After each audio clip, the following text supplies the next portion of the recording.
In the 2nd century AD, Rome had reached its zenith, its greatest territorial extent.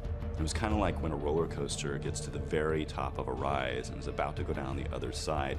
You get this glorious moment of feeling like you're on top of everything, and you're almost unaware that terror is about to start. This happened, I think, to the Romans in the 2nd century. They were sitting on top of the world and weren't aware that in the 3rd century, everything was going to come apart. You could say the Roman Empire's eyes are bigger than its stomach. It pushed really far out, and then it ended up with an empire which was too big to manage.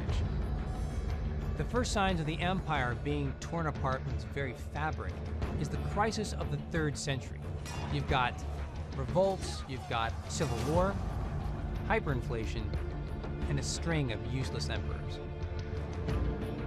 As the Roman Empire began to crumble and the territories that it had once controlled began to fall away from Roman power and fall into the hands of barbarians, they had to come to grips with the fact that they were no longer the only big player in this game, that they were slowly surrendering power to other people that they had to now treat as equals.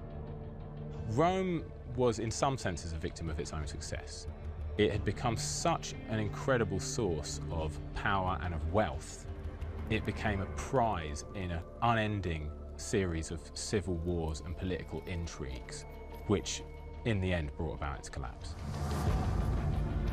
The cost of building the kind of imperial power Rome has in the Mediterranean world were enormous. The costs on Roman society were incalculable, and the bill had to be paid. We're amazed that Rome lasted as long as it did, but the fact that it collapsed is not so much a sign that the Romans themselves were weak or had a bad idea in undertaking this project at all. It's more of a sign that empires are bound to go up and down, to rise and to fall.